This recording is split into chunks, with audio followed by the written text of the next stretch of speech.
ఈరోజు ఎల్బీ స్టేడియంలో నియామక పత్రాలు ఇస్తూ కులవృత్తులను విమర్శిస్తూ కులవృత్తులు చేసేవారిని అవమానపరుస్తూ ముఖ్యమంత్రి రేవంత్ రెడ్డి మాట్లాడడం ఆయన అహంకారానికి నిదర్శనం. మరొకసారి బీసీల పట్ల, బీసీలు చేసే కులవృత్తుల పట్ల నీ ఇష్టం వచ్చినట్టు నోరు బారేసుకుంటే ఖబర్దార్ రేవంత్ రెడ్డి అని హెచ్చరిస్తా ఉన్నాం. ఏం మాట్లాడుతా ఉన్నావు రేవంత్ రెడ్డి? ఒళ్ళు మరిచి మాట్లాడుతున్నావా? ఒళ్ళు పొగరెక్కి మాట్లాడుతా ఉన్నావా? బీసీలంటే లెక్కలేదా?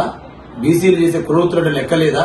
చేపలు పట్టే వాళ్ళని, గొర్రెలు కాసేవారని, గత ప్రభుత్వాలు గొర్రెలు కాసిపించారు, చేపలు పెంచిచ్చారని మాట్లాడితే మరి అలా కులాలు లేకుంటే, కులవృత్తులు లేకుంటే ఊర్లు ఎట్లా గడుపుతారు, సమాజం ఎట్లా గడుస్తుంది అర్థం చేసుకో అని చెప్పి తెలియజేస్తా ఉన్నా.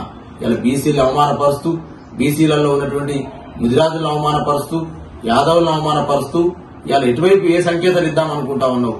ఖబర్దార్ రేవంత్ రెడ్డి, నీ ప్రభుత్వం ఇచ్చింది కులవృత్తులు విమర్శించమని కాదు, కులాలను విమర్శించమని కాదు. ఏమైనా ఉంటే నీకు చేతనైతే పరిపాలన చెయ్యి.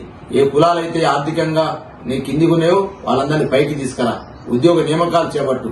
కానీ గత ప్రభుత్వాన్ని నిందలు వేస్తూ, గత ప్రభుత్వాన్ని తిట్టుకుంటూ పూట గడపడం కాదని చెప్పేసి కూడా ఇవాళ రేవంత్ రెడ్డికి హెచ్చరిస్తా ఉన్నా.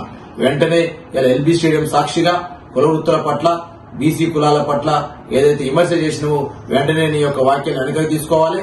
లేకపోతే బడుగు బలైన వర్గాల సమాజం చేత నీ రాజకీయంగా బొందబెడతామని చెప్పేసి కూడా ఇవాళ హెచ్చరిస్తా ఉన్నా.